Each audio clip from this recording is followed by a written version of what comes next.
Hey guys, నమస్తే, welcome back to the channel.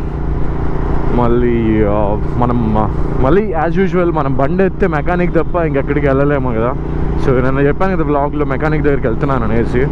So ఇప్పుడైతే బయలుదేరా. But afternoon 1:16 ఎంతో అయింది టైము. వేడి చాలా వేడిగా ఉంది అసలు. And more over heating issues కూడా ఎక్కువ ఉన్నాయి నా బండిలో. ఎస్పెషల్లీ చాలా వేడిగా ఉంది అసలు. Wrong time. ఇంకా నాది నైట్ షిఫ్ట్ కదా, నేను ఇంకా ఈ టైంలోనే ఇంకా లేచి రెడీ అయ్యి తిని స్టార్ట్ అయ్యాను ఇప్పుడు. But trust me, it's so hot. అసలు సినిమా కనిపిస్తుంది. ఇంకా నా తిరుపతిలో అయితే ఇంకా నెక్స్ట్ లెవెల్లోనే ఉంటుంది వేడి. సో యూజువల్గా నేను అసలు ఆఫ్టర్నూన్ టైమ్స్ అసలు బయట రాను. బట్ ఇప్పుడు మాత్రం సీరియస్గా నా గ్లౌజెస్ అన్నీ నేను క్లీనింగ్కి ఇచ్చాను. ఇంక రేపన ఎల్లుండన్నా స్టార్ట్ అవుతా బెంగళూరుకి. నా జాకెట్ అన్నీ నేను వాషింగ్కి అయితే ఇచ్చున్నా, అదే వాషింగ్ కేసున్నా. సో సినిమా కనిపిస్తుంది గ్లౌజెస్ లేకుండా.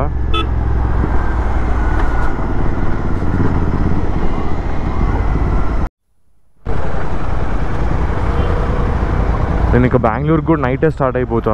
ఇంత వేడిలో మనం ట్రావెల్ చేయాలంటే కష్టము బండ్లో, అది కూడా. సో మోస్ట్లీ రేపు నైట్ బయలుదేరుతా, ఫ్రైడే నైట్. లేదంటే ఇంకా సాటర్డే ఈవినింగ్ అట్లా బయలుదేరేస్తాను, నైట్ రీచ్ అయ్యేటట్లు. ఎందుకంటే మళ్ళీ నేను ఇంత దూరం రైడ్ చేసుకొని వెళ్ళి అక్కడ ట్రాఫిక్లో కూర్చోవాలంటే అది బెంగళూరు ట్రాఫిక్లో నాకు దోల తీరిపోతుంది. సో అందుకే ఇప్పుడు ఏం చెప్తారో ఇప్పుడు మళ్ళీ నాకే బోర్ కొడుతుంది అసలు. బండి ఎత్తిన ప్రతిసారి మెకానిక్ షాప్కి తిరిగి అక్కడికి వెళ్ళిన తర్వాత అయిపోతుంది అని చెప్పి నేను మీకు చెప్పి అయిపోతుంది అనుకొని అస్సలు అవ్వడం లేదు ఇది.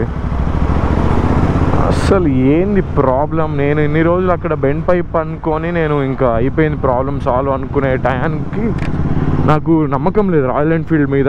అన్న లాస్ట్ మూమెంట్లో నేను మన సబ్స్క్రైబర్ది తీసుకొని చేంజ్ చేసి చూడడం వల్ల నాకు తెలిసింది బెండ్ పైప్ ఇష్యూ కాదన్నది. లేకపోయింటే నేను రెడ్ రూస్టర్స్ది బెండ్ పైప్ వేస్తుంటే నాకు బొక్క పడి ఉంటుంది. నేను సీరియస్గా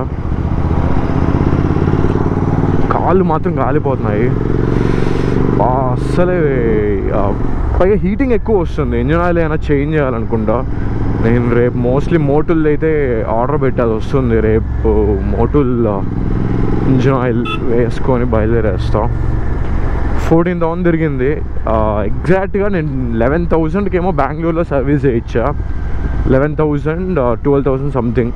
అంటే నేను హైదరాబాద్కి ఎత్తుకొని వచ్చి ఆల్మోస్ట్ 1 ఇయర్, సెప్టెంబర్లోనూ ఎప్పుడు ఎత్తుకొని వచ్చా బండి. లాస్ట్ ఇయర్ జూన్ జూలైకి ఆ టైం నేను హైదరాబాద్కి షిఫ్ట్ కాదు, ఇక్కడ ఎక్కువ ఉన్నా నేను. సో ఆల్మోస్ట్ మనం 1 ఇయర్లో జస్ట్ 2,500 or 3,000 కిలోమీటర్స్ తిరిగాము అంతే. మనము అంత అసలు యూజ్ చేయలేదు అసలు. ఇంకా మెయిన్లీ నాకు బండి ఎత్తితే నాకు ఆ ఫీలింగ్ లేదని ఆ సౌండ్ వల్ల నేనైతే బండి ఎత్తడం ఆపేసా. ఎందుకంటే నేను ఇన్ని షోరూమ్ తిరిగాక నాకు ప్రాబ్లం లేదు, సరే స్లోగా చేయించుకుందామని. ఇంకా మోర్ ఓవర్ మనం 1 month ముందు కార్ కూడా కొన్నాం కదా. ఇంకా లేదు, ఇట్లా కాదు అసలు. మనకి బండి అంటే ఇంత ఇష్టంగా కొనుక్కున్నప్పుడు దీన్ని చూసుకోవాలి కదా. సో అందుకే ఇంకా సీరియస్గా చూసి ఇక్కడ అవ్వలేదు అంటే ఇంకా బెంగళూరుకి వెళ్తున్నాను కదా, అక్కడ కూడా ట్రై చేస్తాను. ఆల్రెడీ అక్కడ కూడా మాట్లాడి పెట్టున్నా, జస్ట్ ఇన్ కేస్ ఇక్కడ అవ్వకపోతే అనేసి. లెట్స్ సీ ఈరోజు వీళ్ళేం చెప్తారు.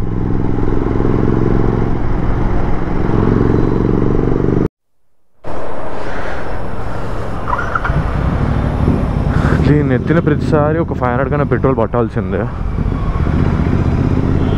అండ్ మోర్ ఓవర్ నా కార్ బాగా ఇస్తుంది మైలేజ్ అసలు. సీరియస్లీ నా కారు సూపర్ ఇస్తుంది మైలేజ్ మాత్రము. అంటే సూపర్ కాదులే.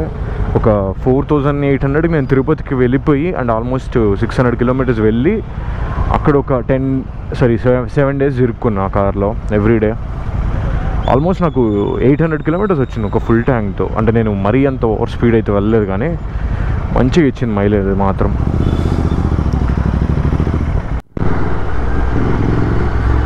సమ్మర్లో రైడ్ చేసేవాళ్ళు జీటీ మీద ఎస్పెషల్లీ గ్రేట్ రా బాబు. కాళ్ళు కాలిపోతున్నాయి అస్సలు. బా నా ఫోన్ కూడా హీట్ ఎక్కిపోయింది. మ్యాప్స్ కూడా ఆగిపోయింది. ఫక్ బా బిస్కెట్ అయిన సీన్ ఇక్కడ. షిట్ బా కాలిపోతుంది ఫోన్ అసలు.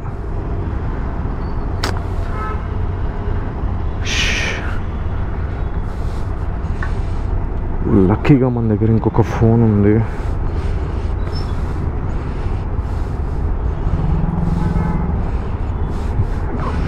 ఇంక ఇది కూడా హీట్ ఎక్కితే ఇంక బిస్కెట్.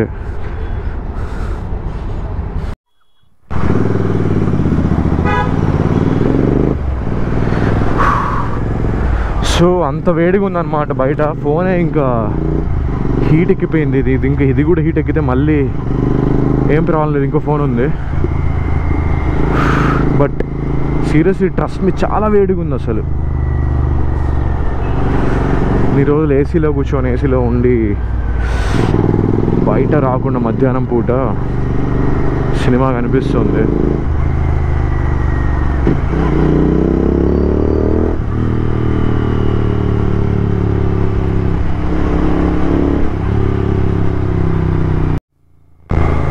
ఇంకా ఆల్మోస్ట్ వచ్చేసాము. ఇంకా 1.2 కిలోమీటర్స్ ఉంది.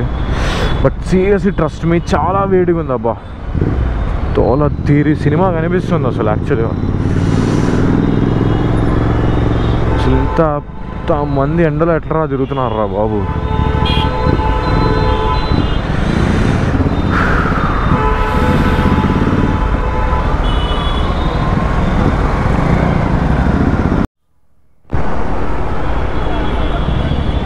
ఎక్కడుంది స్టోరు?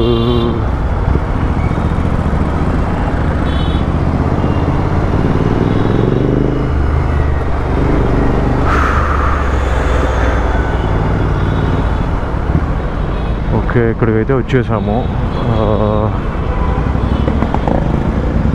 ఇక్కడ వెళ్ళి కాల్ చేస్తే దీని వెనకాల మెకానిక్ స్టోర్ ఉందని చెప్పారు. So let's go and call him.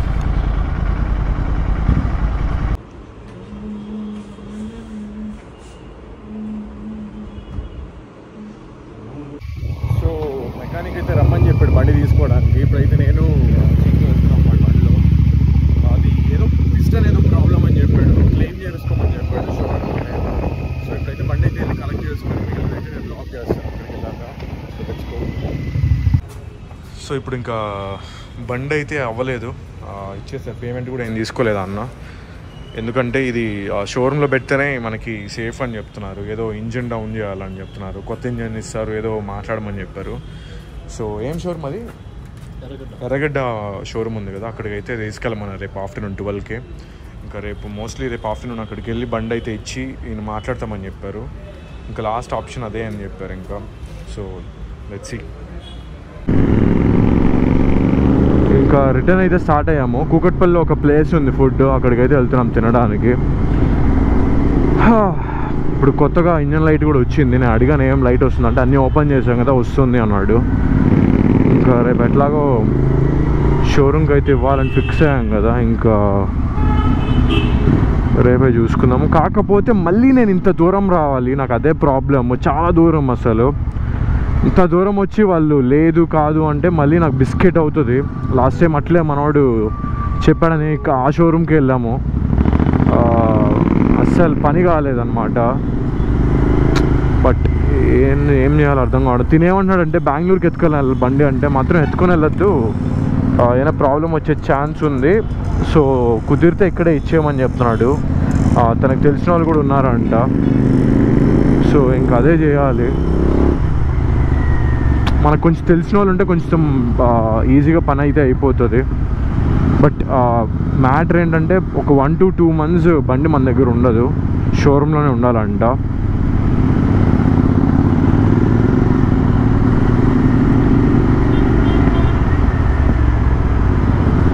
Let's see రేపు ఏమవుతుంది అన్నది.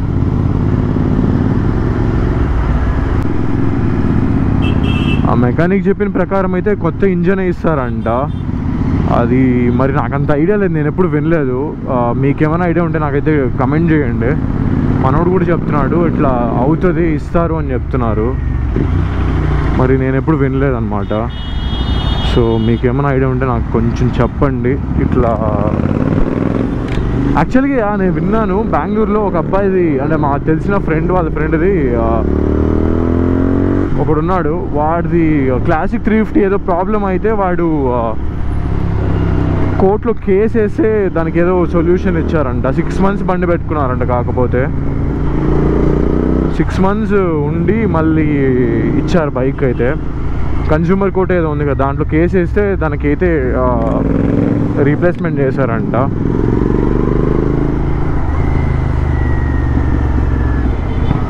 సో చూద్దాం రేపు మళ్ళీ సోది రాయల్ ఎన్ఫీల్డ్ వాళ్ళు ఏం చెప్తారో. ఇంకా నమ్మకం లేదు ఇంకా దీని మీద. దయచేసి కొనద్దండి, రాయల్ ఎన్ఫీల్డ్ కొనకండి. ఎందుకంటే మీరు గత 6 నెలల నుంచి చూస్తున్నారు, ఎన్ని షోరూమ్లు, ఎన్ని మెకానికల్ దగ్గర, ఎంత సీనియర్ వీళ్ళ దగ్గర కూడా చూపించిన అర్థం కావడం లేదు. ఇంకొంతమంది ఏంటంటే ఎన్సీఆర్ వీడియోలు చూడమన్నారు. ఎన్సీఆర్ మోటార్ ఉంది కదా యూట్యూబ్లో, వాళ్ళవి చూపించి వాళ్ళకి లింకులు పంపించి ఎక్స్ప్లెయిన్ చేసినా కూడా సేమ్. అసలు తినేమంటున్నాడంటే బండి ఎంత ప్రాబ్లం ఎక్కడా లేదు, ఇంజన్ లోపల ఉంటుందేమో అంటున్నాడు. ఇంకా ఎందుకంటే మనం 14,000 కదా తిరిగింది అది కూడా. అండ్ మోర్ ఓవర్ నాకు అన్ని మంత్స్ క్యాలిక్యులేట్ చేసుకుంటే ఆల్మోస్ట్ 8 months స్టేబుల్ ఉంది బండి, వాడకుండా తిరగకుండా రెస్ట్లోనే ఉంది బండి. సో మీకు అంత కింద పడలేదు. ప్లస్ నేను ఆన్ టైం అన్నీ ఇంజిన్ ఆయిల్ అన్నీ చేంజ్ చేసా, మనకేమీ ప్రాబ్లం లేకుండా చూసుకున్నా బండిని అయితే. బట్ అయినా ఎందుకు వచ్చిందని వాళ్ళే షాక్ అవుతున్నారు.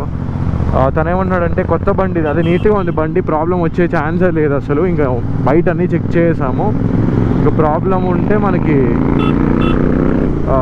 ఇంజన్లోనే ఉండాలని చెప్తున్నాడు. ఇంకా మొత్తం గెలికినాము, వైర్లు, గేర్లు, ప్లగ్గులు, అది ఇది మొత్తం గెలికేసినాము. ఇంకున్నది ఒకటి దీని గుండెకాయ, హార్ట్, ఇంజన్. దాన్ని కూడా గెలికితే ఇంక మనకి సొల్యూషన్ దొరుకుతుందేమో. Let's see. అదే ఇంకా దేవుడికే వదిలేస్తున్నాను, మన వల్ల కాదు ఇంకా దీన్ని వేసుకొని తిరిగి బండి ఎత్తితే చాలు మెకానికల్ దగ్గరికి తప్ప ఇంకెక్కడికి వేసుకొని వెళ్ళకే లేదు దీన్ని. అసలు ప్రాబ్లం ఏందో ఏం అర్థమై సావడంలే. థింక్ 100 సార్లు దీని రాయల్ ఎన్ఫీల్డ్ కొనే ముందు గమ్మున దీనికన్నా జీనే ఇంట్లో వాళ్ళతో గొడవ పడ్డానా జీనే అన్నాడు కొనుక్కోండి, క్వాలిటీ కన్నా ఉంటుంది, మీకు లైఫ్ అన్నా వస్తుంది. ఇదేరా అంటే అసలు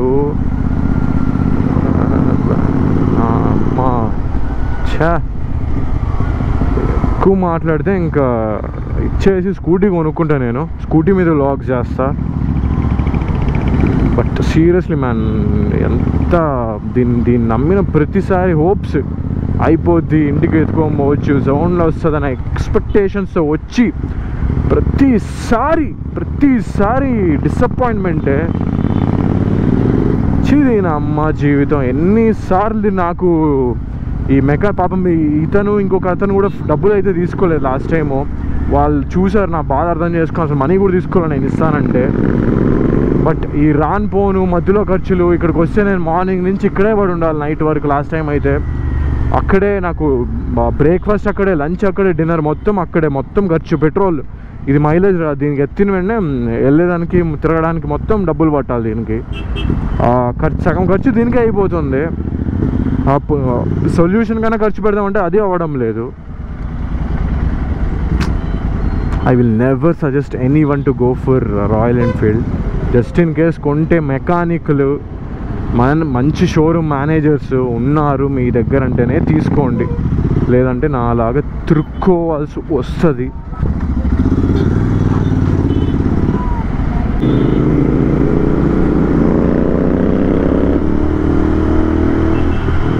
అండ్ మోర్ ఓవర్ జీటీస్లోనే ఎక్కువ ప్రాబ్లమ్స్ అయితే వస్తున్నాయంట కంపేర్ టు ఇంటర్సెప్టర్. మీరు అంతగా రాయల్ ఎన్ఫీల్డ్కే వెళ్ళాలి అని అనుకుంటే గో ఫర్ ఇంటర్సెప్టర్. ఇది మాత్రం వద్దు, అస్సలు వద్దు. దీనికన్నా నాకు తెలిసి కేటీఎం డ్యూక్లు అన్నీ అవే బెస్ట్ ఏమో, అంతే మనకి అది తెలియదు కదా దాని ఎక్స్పీరియన్స్. మీరేమైనా ఎప్పుడైనా ఇలాంటి ఎక్స్పీరియన్స్లు ఏ బ్రాండ్తో అయినా ఫేస్ చేసి ఉంటే కమెంట్ అయితే చేయండి. But the lord Royal Enfield నమ్మస్తారా బా స్వామి, సీరియస్లీ మ్యాన్. దండ మీ కంపెనీకి, నా బొంగులో కంపెనీ ఇది. ఏమన్నా ఇప్పుడు వాడు మనోడు అంత స్పీడ్ వెళ్తున్నాడు, నాకు వెళ్దానని కాన్ఫిడెన్స్ లేదు. ఎందుకంటే దీని బ్రేకులు దీని ఇష్టం. ఆగాలనుకుంటే ఆగుతుంది, ఆగకూడదని ఆగదు. అమ్మా జీవితం. R15 no ABS, no nothing, ఏముండదు. ఖాళీ బ్రేక్స్, నొక్కితే ఈడ ఆగుతుంది. అది యమహా ఈజ్ ద బెస్ట్. వాడు కానీ మంచి రెట్రో క్లాసిక్ ఏమైనా వెళ్తే దాన్ని కొనుక్కోవచ్చు కళ్ళు మూసుకొని. మా జీవితం అది. అసలు యమహాలో నాకు మెకానిక్ దగ్గరికి వెళ్ళాలి, ఈ ప్రాబ్లం ఉంటుంది, అసలు బండిలో ప్రాబ్లమ్స్ వస్తాయని కూడా తెలియదు నా లైఫ్లో. ప్రశాంతం కూల్ బేబీ నేను. అసలు ఈ రాయల్ ఎన్ఫీల్డ్ వచ్చినప్పటి నుంచి చేతులకి మసి తప్ప ఏమి లే. మా వాళ్ళే తలగా నొప్పిగా ఉంది నా అమ్మ జీవితం. మనోడు రాయల్ ఎన్ఫీల్డ్ ఫ్యాన్, ఏం చెప్పినా రాయల్ ఎన్ఫీల్డ్ గ్రేట్ అంటాడు. మనోడికి తెలియదు కదా ప్రాబ్లమ్స్. మనోడు దానిలో ఏం ప్రాబ్లమ్స్ లేవు, వాడు మంచిగా ఉంది. But royal Enfield I don't know, మంచి బండి అసలు ఇది నా అమ్మ.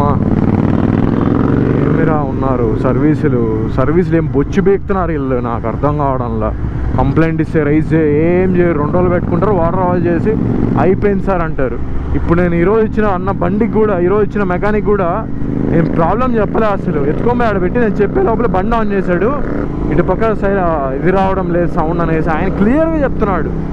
షోరూంలో బండి పెట్టి 2 రోజులు బండి రెడీ అయిపోయింది, ఎల్లుండనే ఇదే ప్రాబ్లం మేము సాల్వ్ చేసామన్నాడు. అమ్మయ్య వీడికి తెలిసి అనుకుంటే పెట్టుకొని 2 రోజుల తర్వాత వాటర్ వాష్ చేసి అయిపోయింది సార్ రెడీ అయిపోయింది అన్నాడు. ఒరే ఒక క్లాత్ ఎత్తుకొని ఎంత డిఫరెన్స్ తెలుస్తుంది తెలుసు అసలు. Seriously man. అమ్మాయి ఏందో అసలు. నేనైతే ఇప్పుడు ఇంటర్సెప్టర్ తీసుకున్నా.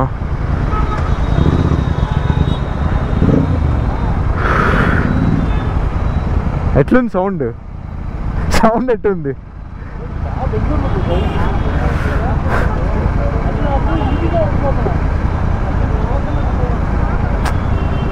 ఇది చెప్పాను కదా కొంచెం కంఫర్ట్ ఉంటుంది. రాయల్ ఎన్ఫీల్డ్ దరిద్రాల్లో కంపేర్ చేస్తే ఇది బెస్ట్. సో దీన్ని కన్సిడర్ అయితే చేయండి. దాన్ని తీసుకోకండి. 14 బండ్లు ప్రాబ్లం వచ్చినాయంట, అంటే ఇంతకుముందు చెప్పిన మెకానిక్ ప్రకారము. ఇట్లే చాలా మోస్ట్లీ జీటీస్లోనే ఈ ప్రాబ్లమ్స్.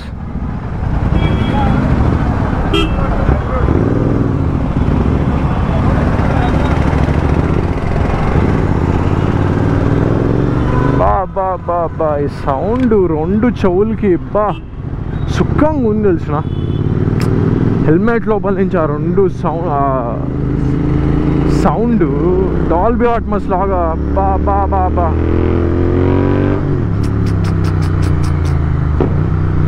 క్రేజీ రే నాయన. అసలు ఈ ఫీలింగ్ నా బండిలో వెయిటింగ్, అసలు ఎప్పుడు వస్తుందా అని.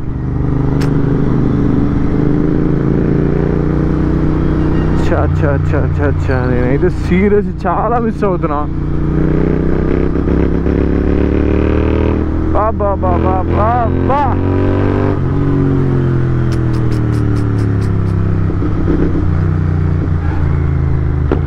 బా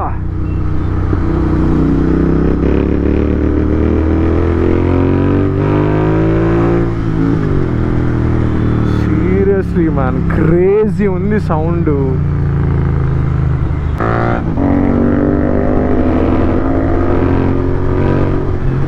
బా సౌండ్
ఇంకా చందు అట్లా వెళ్ళిపోతున్నాడు ఇక్కడ నుంచి, నేను కట్ అయినా ఇట్లా వెళ్ళిపోతున్నాను.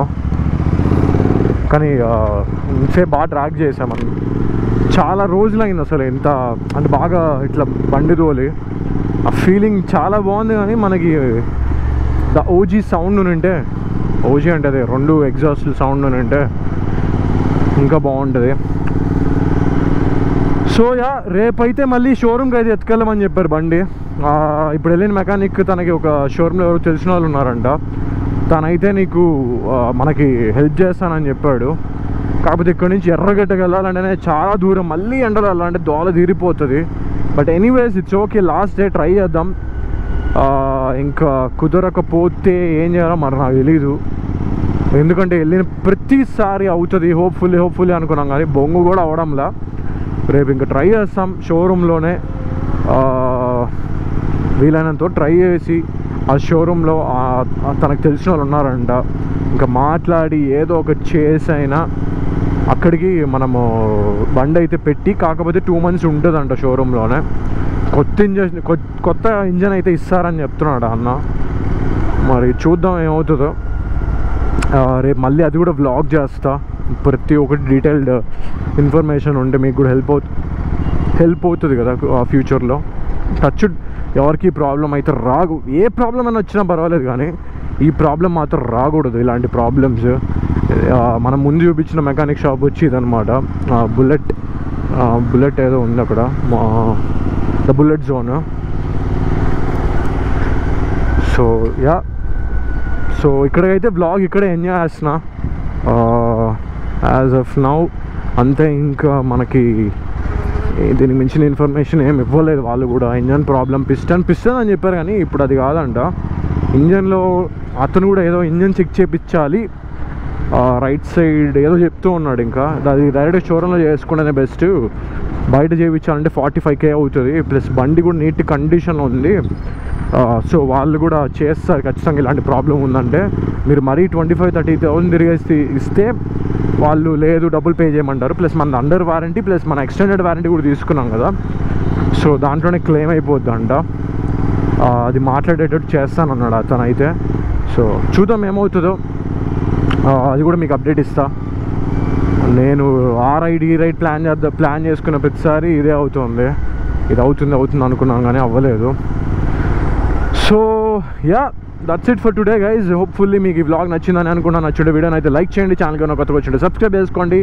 రాయల్ ఎన్ఫీల్డ్ మాత్రం కొనకండి, జాగ్రత్తగా ఉండండి, హెల్మెట్లు వేసుకోండి. బాయ్.